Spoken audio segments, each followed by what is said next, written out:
दोस्तों, मेरे YouTube channel पर मैं आपका स्वागत करता हूं। राष्ट्रपिता महात्मा गांधी जी की अमर कहानी, भाग 47, खंड 3। अब तक हमने जाना कि कांग्रेस की कलकत्ता महासभा में गांधी जी का दक्षिण अफ्रीका का प्रस्ताव गोखले जी की मदद से पास हो गया। इस अवसर पर बापू को भाषण करने के लिए 5 मिनट का समय दिया गया। महासभा में प्रस्ताव पर मोहर लगी। इससे बापू को बहुत समाधान मिला। अब आगे लॉर्ड कर्जन का दरबार। लॉर्ड कर्जन हमारे देश में ब्रिटिश साम्राज्य का प्रतिनिधि होता था। ब्रिटिश साम्राज्य दुनिया भर में फैला हुआ था और हर जगह सम्राट और महारानी नहीं जा सकते थे, इसलिए एक प्रतिनिधि भेजा जाता था जिसे सम्राट के समान ही अधिकार प्राप्त रहते थे और उसे वाइसराय कहा जाता था। बापू लिखते हैं, महासभा समाप्त हुई, लेकिन मुझे दक्षिण अफ्रीका के काम के निमित्त चैम्बर ऑफ कॉमर्स और अन्य संस्थाओं के अधिकारियों से मिलना था और इसके लिए मैं 1 महीना कलकत्ता में रहा। इस बार मैं होटल में न रहकर मैंने पहचान निकालकर इंडिया क्लब में रहने की व्यवस्था की। इस क्लब में बड़े बड़े नेताओं का मुक्काम रहता था, इसलिए उनसे मिलकर दक्षिण अफ्रीका के लिए कुछ मदद हो सकेगी ऐसी आशा थी। इस क्लब में गोपाल कृष्ण गोखले जी का भी अक्सर बिलियर्ड खेलने के लिए आया करते थे। उन्हें जब पता चला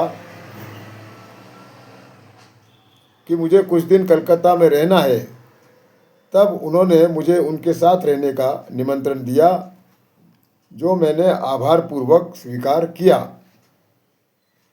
लेकिन मैंने खुद होकर वहाँ जाना ठीक नहीं समझा। 1-2 दिन बाद गोखले जी स्वयं मुझे साथ ले गए और मेरा शर्मीला स्वभाव देखकर वे बोले, गांधी, यदि तुम्हें स्वदेश में रहना है तो इस तरह शर्मीलापन किसी काम का नहीं। जितने भी लोगों से संपर्क करो और मुझे भी तुमसे महासभा के काम करवाने हैं। गोखले जी के साथ रहने जाने के पहले इंडिया क्लब के एक अनुभव की चर्चा करता हूँ। इस समय लॉर्ड कर्जन का दरबार भरने वाला था। दरबार में जाने वाले एक राजा इंडिया क्लब में थे। मैं उनको अक्सर धोती कुर्ते की बंगाली वेशभूषा में देखा करता था। आज देखा तो एकदम पैंट कोट, अंग्रेजी टोपी, चमकीला जूता। मुझे अजीब लगा। इस बदल का कारण मैंने पूछा। वे बोले, हमारी दशा हमें ही मालूम है। अपना ही धन और अपना ही खिताब संभालने के लिए हमें कितने अपमान सहने पड़ते हैं, ये तुम्हें नहीं समझेगा। आगे वे बोले, यदि मैं मेरी हिंदुस्तानी पोशाक में गया तो गुनाह समझा जाएगा और इतना सब करने के बाद भी मुझे लॉर्ड कर्जन से बोलने को नहीं मिलने वाला है। मुझे उन पर बहुत दया आई। इसी प्रकार की एक और दरबारी की याद आती है। काशी हिंदू विद्यापीठ की नींव लॉर्ड हार्डिंग के द्वारा रखी गई। इस वक्त वहाँ भी उनका दरबार लगा था। वहाँ भी कई राजा महाराजे आए थे।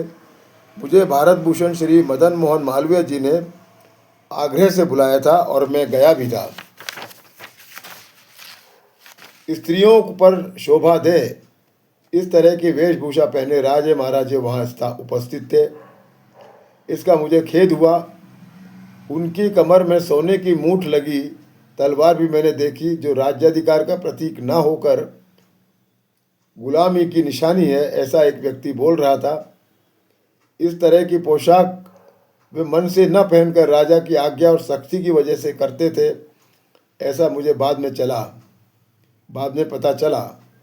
दरबार अथवा अन्य कहीं स्त्रियों की को शोभा दे ऐसी पोशाक पहनने के लिए मजबूर करना अत्यंत खेदजनक था।